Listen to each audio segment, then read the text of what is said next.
before I start today's story, if you're new here, hit that subscribe button and ring the notification bell, 'cause you don't want to miss what I'm about to tell you. Trust me on this one. My name is David, and I've been working as a night security guard at the Blackstone Research Facility in northern Montana for the past 3 years. Most people think security work is boring, just sitting around watching cameras and walking empty hallways. They have no idea what some of us actually deal with. Last Tuesday changed everything I thought I knew about my job, and honestly, about reality itself. By the end of this story, you'll understand why I'm seriously considering never going back to that place. The Blackstone Research Facility isn't your typical office building or warehouse. It's a government-contracted research center that supposedly focuses on geological surveys and environmental monitoring. At least, that's what they tell the public. The facility sits on 847 acres of heavily forested land, completely isolated from the nearest town, which is about 43 miles away. The main building is massive, stretching nearly a quarter mile from east to west, with 5 underground levels that most employees don't even know exist. I know about them because security guards have access to areas that regular staff doesn't. We need to patrol everything, even the places they'd rather keep secret.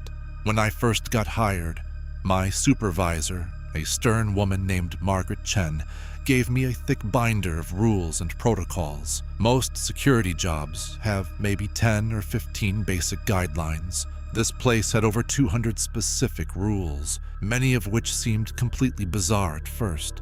Rule number 47, for instance, states that if you hear classical music playing anywhere in the facility between the hours of 11 p.m. and 4 a.m., you must immediately radio for backup and evacuate the area. Don't investigate the source. Don't try to turn it off. Just leave. Rule number 93 says that if you encounter anyone in the facility wearing a white lab coat after 10 p.m., you need to verify their identity through the central security system before allowing them to continue.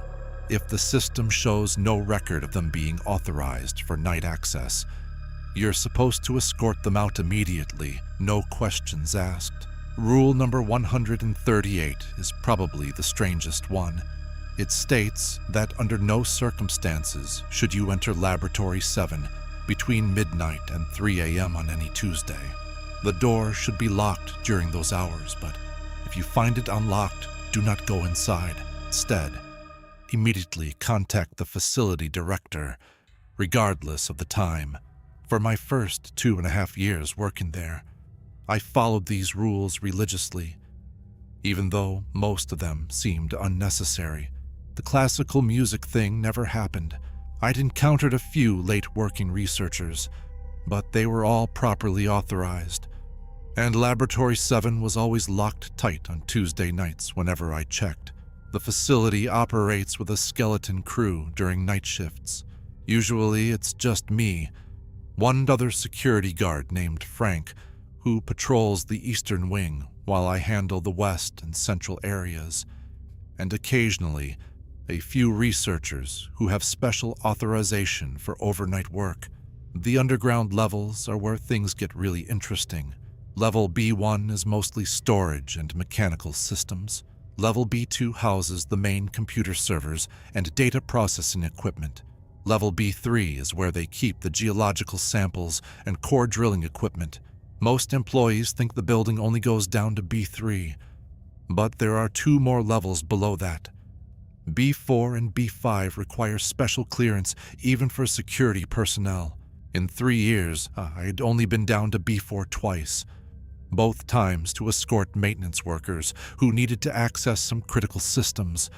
B5 I'd never seen at all. My keycard doesn't even work for that level.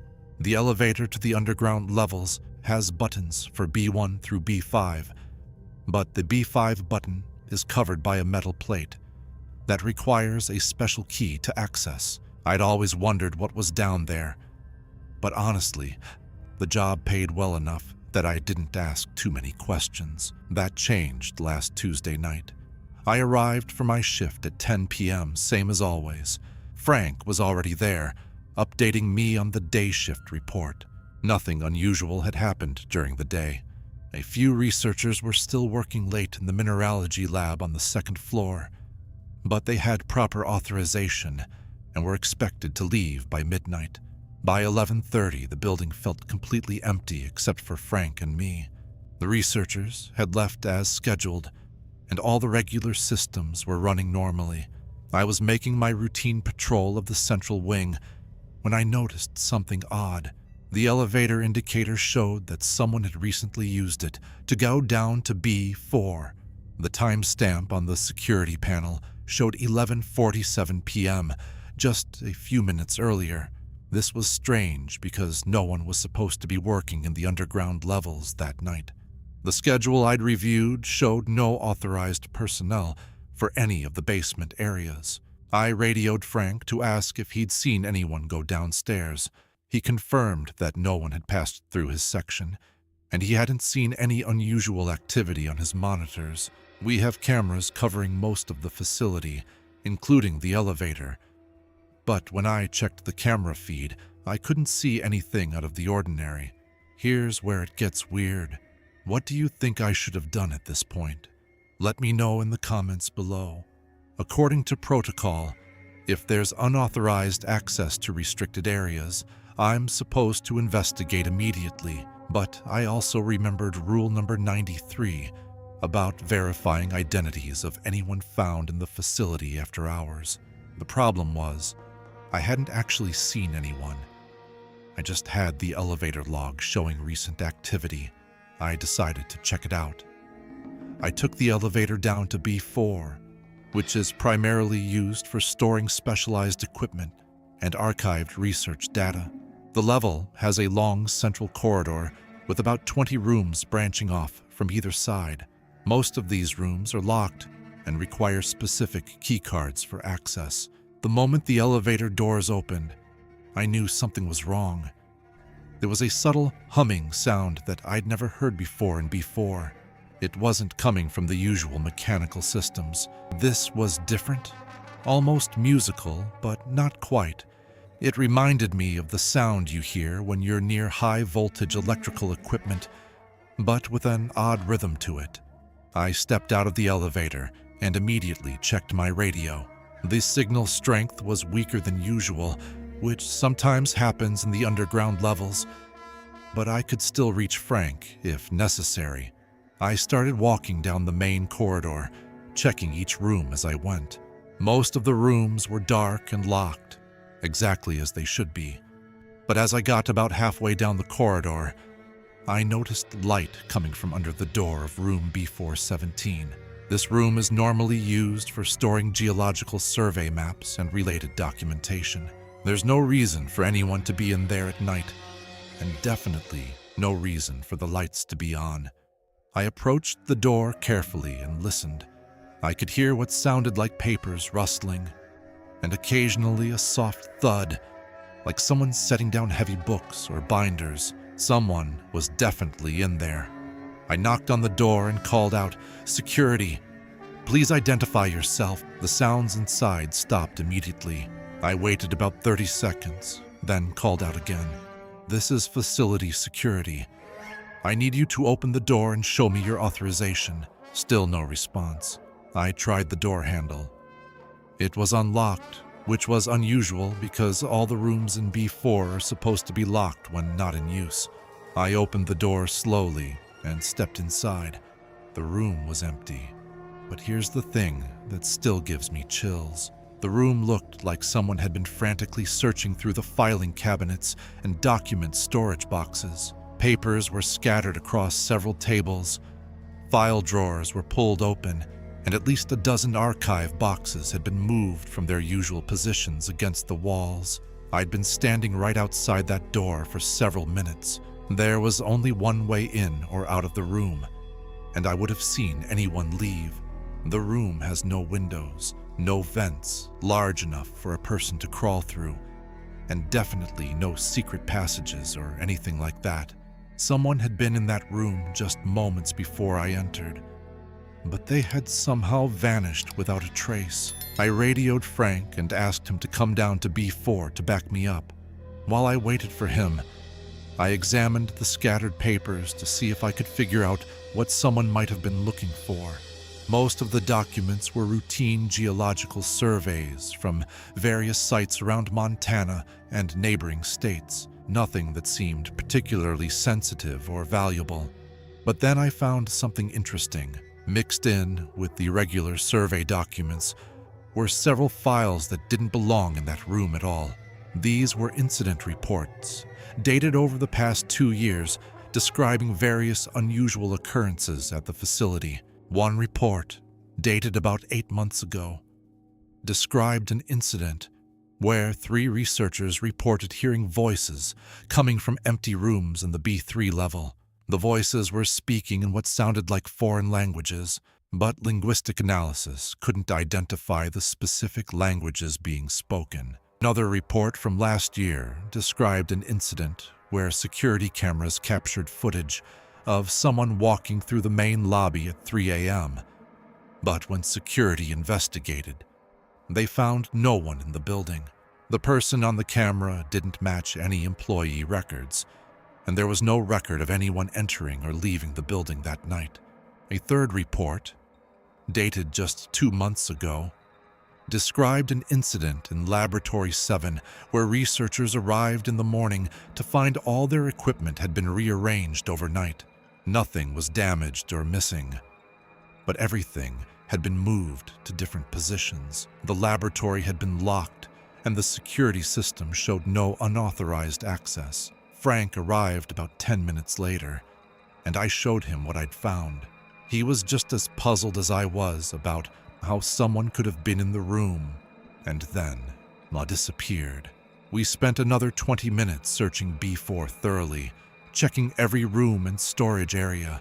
We found no trace of anyone, and no explanation for what had happened in room B417. We decided to report the incident to Margaret Chen first thing in the morning, and Frank helped me restore the room to some semblance of order before we continued our regular patrol rounds. But the night wasn't over. Around 2:15 a.m., I was back on the main level, doing my routine check of the Western laboratories.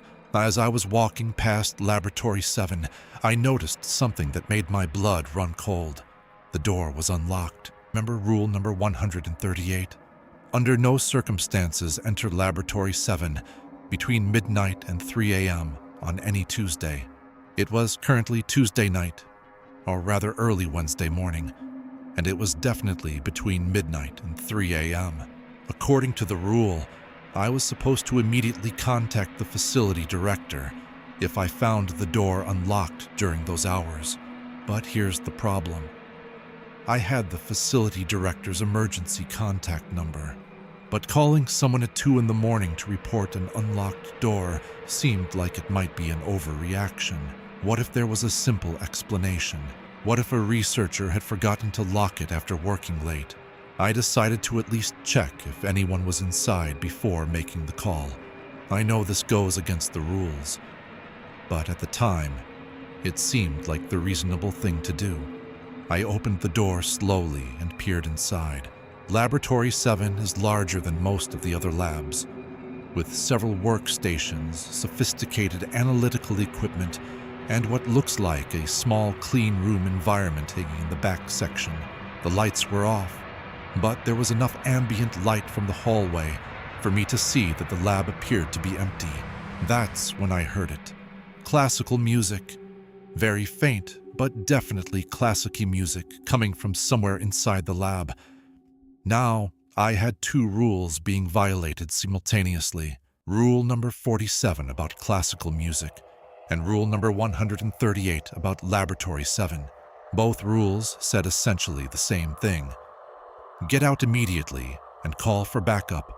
But curiosity got the better of me. The music was beautiful, a piece I didn't recognize, but that sounded like it might be from the Baroque period. It was coming from the back section of the lab, near the clean room area. I stepped inside and moved carefully toward the source of the music. As I got closer, I could see that the clean room lights were on, which was unusual because that area is supposed to be shut down completely during off hours. Through the clean room window, I could see someone inside. A person in a white lab coat, working at one of the analysis stations. They appeared to be examining something under a high-powered microscope, completely absorbed in their work. This violated rule number 93. Anyone in a white lab coat after 10 p.m. needed to be verified through the central security system. I was supposed to challenge them immediately, but something about the scene felt wrong. The person's movements seemed oddly methodical, almost mechanical. They would look into the microscope for exactly 30 seconds, then make notes for exactly 30 seconds, then repeat the process. The timing was too precise, too regular. I knocked on the clean room door. The person didn't respond or even look up from their work. I knocked louder and called out, "Security! I need to see your authorization." Still no response. The person continued their precise routine, as if they couldn't hear me at all. The clean room has an intercom system for communication between the inside and outside. I activated it and spoke directly into the microphone. "This is facility security. Please respond." Nothing. The person kept working with that same mechanical precision. I tried the clean room door, but it was locked from the inside. There's an emergency override system, but using it would definitely be reported to management and would probably get me in trouble if there was an innocent explanation for what was happening. That's when I noticed something that made me question my own sanity. The person in the clean room wasn't casting a shadow. The lighting in the clean room is very bright and directional. Anyone working in there would cast multiple clear shadows from the overhead lights, but this person appeared to be completely shadowless, as if they weren't physically present at all. I watched for several more minutes, trying to understand what I was seeing. The person continued their routine, 30 seconds looking into the microscope, 30 seconds writing notes over and over again. The classical music continued playing softly in the background, but I still couldn't identify where it was coming from. Finally, I decided I needed to follow protocol and get out of there. I backed away from the clean room and headed for the laboratory exit. As I reached the door, the classical music stopped abruptly. I turned around to look back at the clean room. It was empty. The lights were still on, but there was no one inside. The microscope was still positioned, as if someone had just been using it, and there were papers on the work surface. But the person I'd been watching for the past 10 minutes had simply vanished. I immediately radioed Frank and told him to meet me at Laboratory 7. Then I called Margaret Chen's emergency number. She answered on the third ring, sounding surprisingly alert for someone being woken up at 2:30 in the morning. "David, what's the situation?" I explained everything that had happened, from the incident in B4 to what I'd just witnessed in Laboratory 7. I expected her to sound skeptical or annoyed, but instead, she listened carefully and asked several specific questions about details. "David, I need you to lock Laboratory 7 immediately and stay outside until I get there. Don't let anyone else enter that room. I'm leaving my house now, and I'll be there in about 40 minutes. Should I call the police or..." "No, absolutely do not call anyone else. This is an internal matter. Just secure the area and wait for me." Frank arrived a few minutes later. I filled him in on what had happened. He was skeptical about the shadowless person, but he couldn't argue with the fact that Laboratory 7 had been unlocked when it should have been secured, and that we'd both witnessed the strange incident in B4 earlier. We waited outside Laboratory 7 until Margaret arrived. She showed up exactly 38 minutes later, accompanied by two people I'd never seen before, a man and a woman, both dressed in dark suits and carrying briefcases. Margaret introduced them as Dr. Harrison and Dr. Reeves, specialists in facility security assessment. They asked me to describe everything I'd witnessed in exact detail, which I did.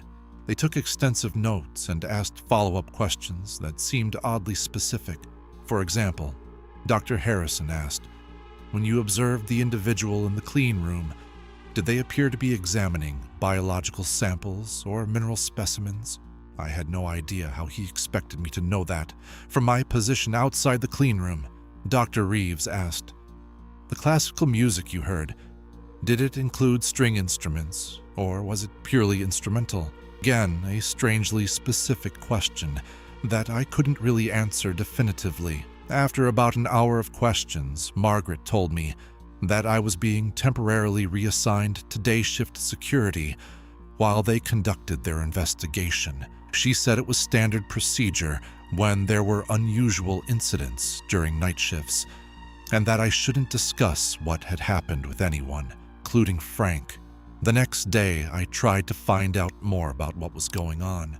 I asked some of the day shift employees if they knew anything about recent security issues or unusual activity, but everyone I talked to seemed genuinely unaware that anything had happened.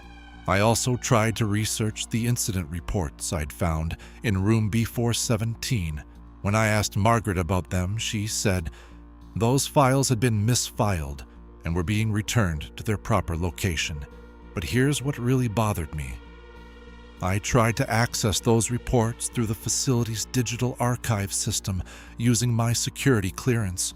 According to the system, no such reports existed. There was no record of researchers hearing voices in B3, no record of unidentified individuals appearing on security cameras, and no record of equipment being mysteriously rearranged in Laboratory 7. It was as if those incident reports had never existed at all. I spent 2 weeks on day shift security, which was incredibly boring compared to night work. During that time, I tried to piece together what was actually going on at the Blackstone Research Facility. I started paying closer attention to the underground levels during my day shift patrols. B4 and B5 were much more active during the day than I'd realized. I saw researchers and technicians going down to B4 regularly, and several times I saw people with special clearance badges accessing B5. One day, I overheard a conversation between 2 researchers that caught my attention. They were discussing something about temporal displacement experiments and quantum field fluctuations affecting biological matter.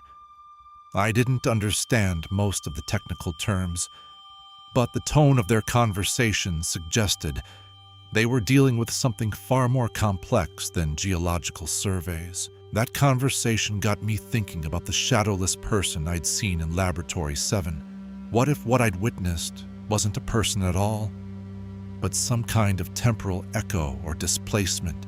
It sounds crazy, I know, but given what I was starting to learn about the facility, it didn't seem impossible. During my second week on day shift, I managed to befriend a maintenance worker named Carl who had been at the facility for over 7 years. Carl had access to areas that even security guards couldn't reach, including some of the restricted sections of B5. Over coffee one afternoon, I carefully brought up the topic of unusual incidents at the facility. Carl was initially hesitant to talk, but eventually he opened up about some of the things he'd witnessed over the years. "You know, David," he said, lowering his voice, "this place isn't what they tell people it is. Sure, they do geological research, but that's just the cover story. The real work happens in B5. And trust me, you don't want to know what goes on down there." I pressed him for more details, and he told me about a maintenance call he'd responded to about 6 months earlier. One of the specialized ventilation systems in B5 had malfunctioned, and he'd been called in to repair it during a weekend when the research staff was supposed to be off duty. "When I got down there," Carl said, "the whole level was humming with activity. There were at least 20 researchers working in what they call the Temporal Research Division. They had equipment I'd never seen before, machines that seemed to be bending light around themselves. And the sounds. David, there were sounds coming from those machines that didn't seem. Carl described seeing what he called echo chambers, sealed rooms, where researchers were apparently studying what looked like recordings of past events. But these weren't video recordings. According to Carl, these were actual three-dimensional recreations of historical moments, playing out in real time within contained environments. I saw what looked like a section of a Civil War battlefield, he said, complete with soldiers moving around, cannon smoke, even the smell of gunpowder, but it was all contained within this glass chamber that couldn't have been more than 20 feet square. This information was starting to make the pieces fit together. The shadowless person I'd seen in Laboratory 7, the classical music appearing from nowhere, the incident reports that mysteriously disappeared. What if the facility was experiencing some kind of temporal bleed-through from their B5 experiments? What do you think was really happening in that facility? Leave your theories in the comments, because this story gets even stranger. After 2 weeks on day shift, Margaret called me into her office and told me I was being reinstated to night security. However, she said there would be some changes to my duties and patrol routes. David, you're going to be working alone for the foreseeable future, she explained. Frank has been transferred to our sister facility in Colorado. Your new patrol area will be limited to levels B1 through B3. You are no longer authorized to access B4 or B5 under any circumstances. She also gave me an updated version of the rulebook. The new version had over 400 rules, nearly double the previous number. Many of the new rules were oddly specific and related to things I'd never encountered before. Rule number 207 stated that if I observed any individual who appeared to be translucent or partially transparent, I should immediately evacuate the area and contact the emergency response team.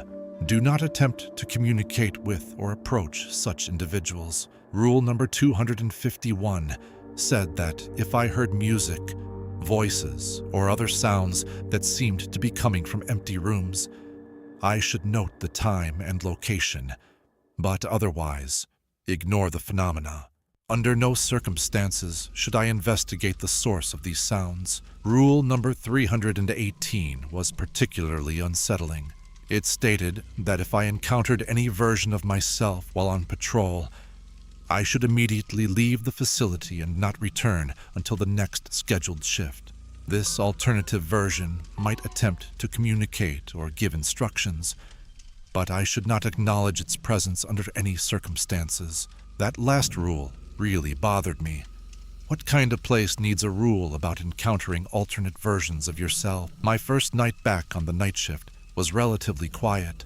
I stuck to my new patrol route, avoiding the areas I was no longer authorized to access. But around 1 a.m., I started noticing something strange. The facility felt different. I can't explain it exactly, but the atmosphere had changed. The air seemed thicker somehow, and there was a constant low-frequency humming that I'd never noticed before. It was so subtle that I almost wondered if I was imagining it, but it was definitely there. As I was making my rounds on B2, I passed by one of the server rooms and heard voices inside. This wasn't unusual during day shifts, but at 1 in the morning, no one should have been working with the computer systems. I listened at the door and could clearly hear two people having a conversation. But here's what was strange. They seemed to be discussing events that hadn't happened yet. The containment breach in Laboratory 12 isn't scheduled until next Thursday, one voice said. Yes, but the temporal echoes are already affecting the B3 storage areas, replied the other. We might need to move up the timeline. What about the security guard? He's already seen too much. That's being handled. The memory adjustment protocol should take effect within the next few days. I backed away from the door immediately. They were talking about me. And what did they mean by memory adjustment protocol? I decided to continue my patrol and pretend I hadn't heard anything. but I started paying much closer attention to everything around me. Were there gaps in my memory that I wasn't aware of? Had I experienced things at the facility that I couldn't remember? The more I thought about it, the more I realized there were indeed some inconsistencies in my recollections. For instance, I clearly remembered working at the facility for 3 years, but when I tried to recall specific events from my first year, everything seemed oddly vague. I could remember the general routine and learning the basic rules, but I couldn't recall any specific incidents or conversations with particular people. Over the next several nights, I started keeping a detailed journal of everything that happened during my shifts. I figured that if someone was manipulating my memories, at least I'd have a written record of events. On Thursday night, exactly 1 week after overhearing the conversation about the containment breach, something happened in Laboratory 12. I was on B1, checking the storage areas, when I heard alarms going off from the upper levels. Emergency lighting kicked in throughout the facility, and the intercom system activated with an automated announcement. Attention all personnel, code yellow containment breach in Laboratory 12. All non-essential personnel should evacuate the building immediately. Essential personnel should report to designated safety stations. As a security guard, I was considered essential personnel, so I headed upstairs to see what was happening. Laboratory 12 is on the 3rd floor of the main building, in an area that I'd never had reason to visit during my regular patrols. When I reached the 3rd floor, I could see that something serious had happened. There were at least a dozen researchers and technicians working frantically with equipment I didn't recognize. The air had a strange metallic taste to it, and there was an odd shimmer in the atmosphere, like heat waves, but much more pronounced. Dr. Harrison, one of the specialists who had questioned me after the Laboratory 7 incident, saw me approaching and immediately waved me away. "David, you need to stay back. This area is not safe for unauthorized personnel. What happened? Is there anything I can do to help? Just maintain your normal patrol routine. This situation is under control." But it clearly wasn't under control. As I watched from a safe distance, I could see that whatever had happened in Laboratory 12 was affecting the entire floor. Doors that should have been closed were standing open, and I could see into rooms that appeared to contain impossible things. One room seemed to be filled with what looked like a thunderstorm, complete with lightning and rain, but contained entirely within the space of a normal laboratory. Another room appeared to be completely empty, but I could hear the sounds of a busy city street. Car horns, people talking, construction noise, coming from inside. Most disturbing of all was a room near the end of the hallway, where I could see what appeared to be multiple versions of the same researcher, all working at different experiments simultaneously. There were at least 4 identical copies of the same person, each apparently unaware of the other's existence. As I stood there trying to process what I was seeing, I felt a hand on my shoulder. I turned around expecting to see Dr. Harrison or another staff member, but instead I found myself looking at an exact duplicate of myself. This other version of me was wearing the same security uniform, had the same ID badge, and even had the same scar on my left hand that I'd gotten in a childhood accident.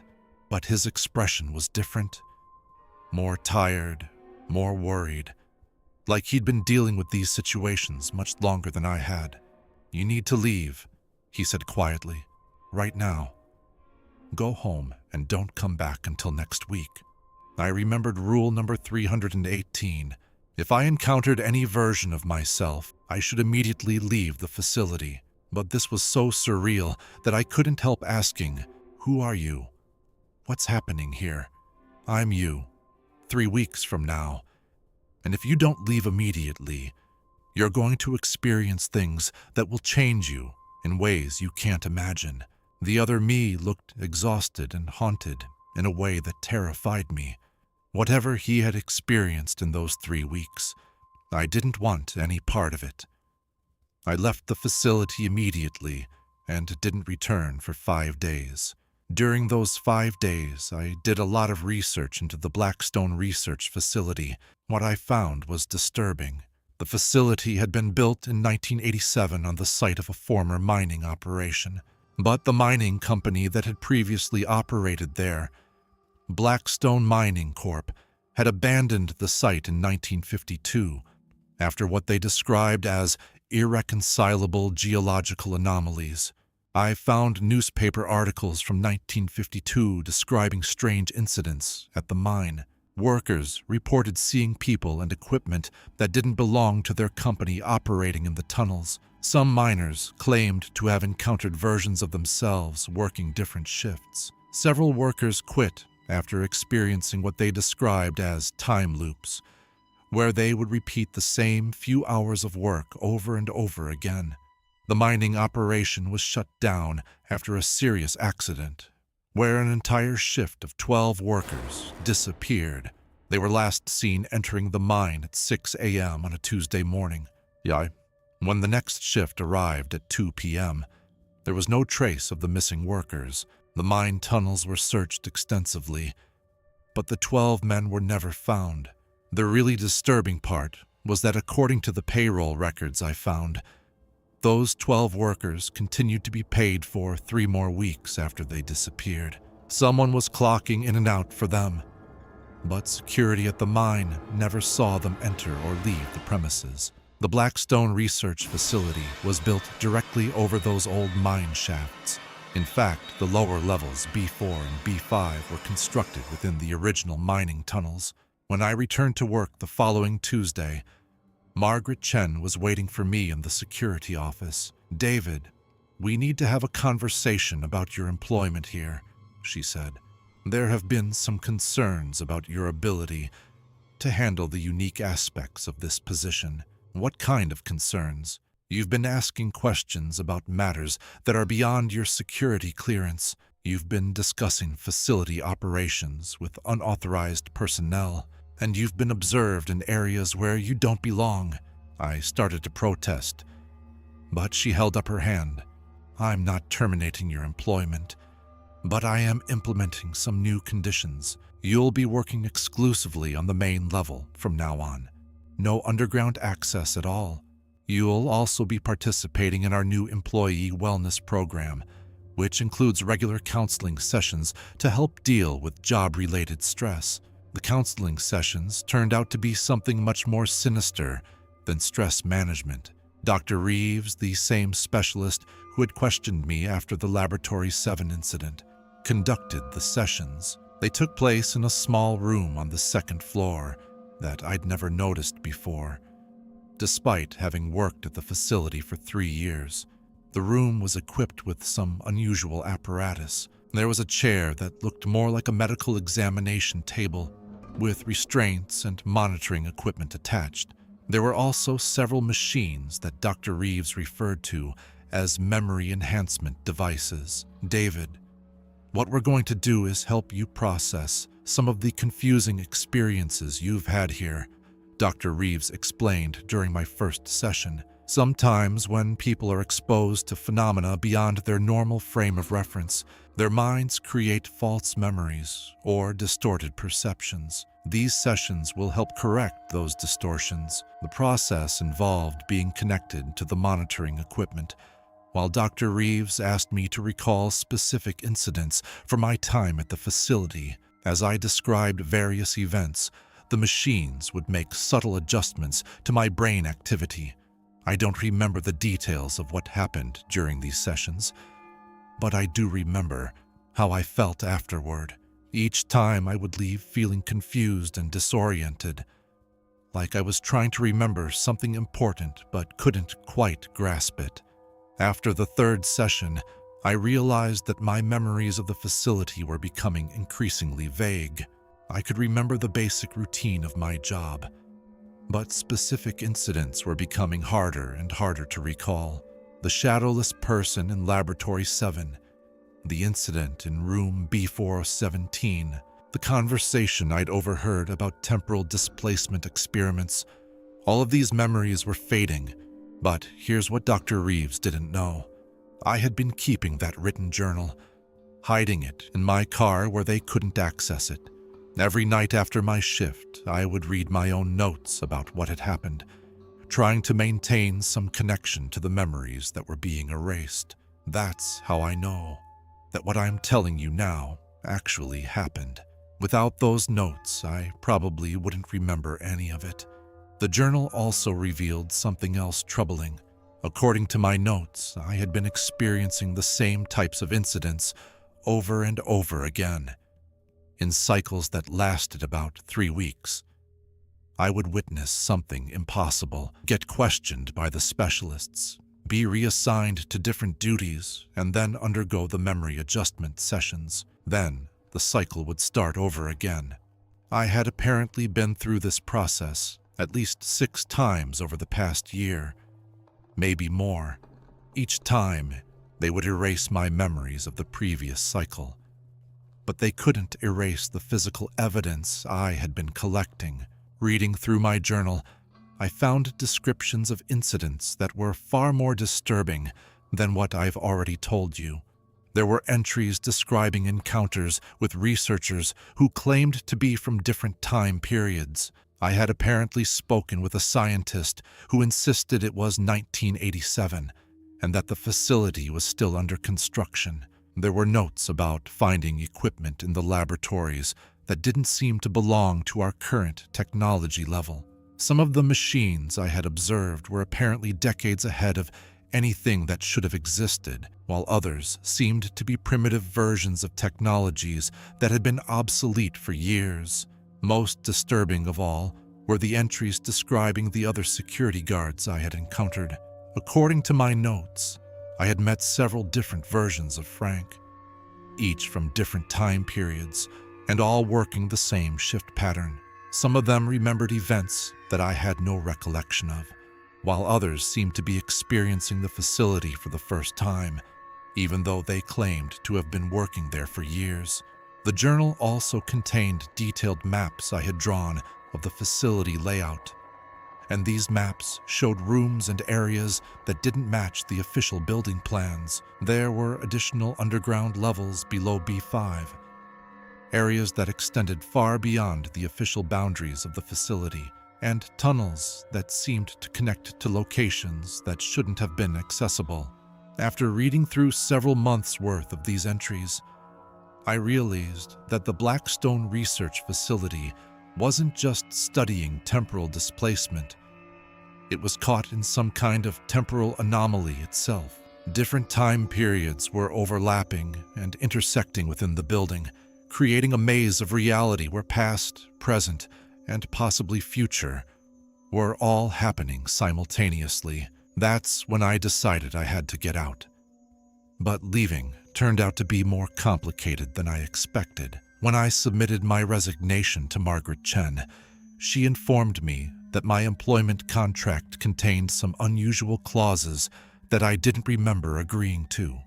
According to your contract, David, you're committed to a minimum of 5 years of service.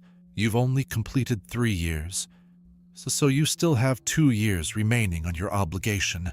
What happens if I just quit anyway? That would constitute a breach of contract, which would trigger certain legal and financial penalties. But more importantly, it would also trigger the implementation of comprehensive memory adjustment protocols. She explained that if I left the facility before completing my contract, they would be required to erase all memories of my employment there, not just the specific incidents I had witnessed. I would wake up one morning with no recollection of the past 3 years of my life. However, she continued, if you complete your full contract term, you'll be eligible for our standard retirement package, which includes allowing you to retain your memories of working here, though certain specific details will still need to be adjusted for security reasons. I was trapped. If I left, I'd lose 3 years of my life. If I stayed, I'd have to endure 2 more years of whatever was happening in that place. But I had one advantage they didn't know about: my journal. As long as I could continue documenting what was happening and storing those records outside the facility, I might be able to maintain some connection to reality.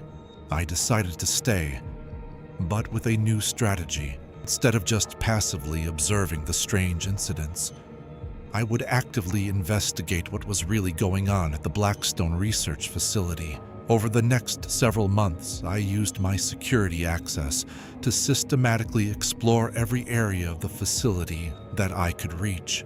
I started mapping the actual layout of the building, comparing it to the official plans and noting discrepancies. What I discovered was that the facility was much larger than anyone realized.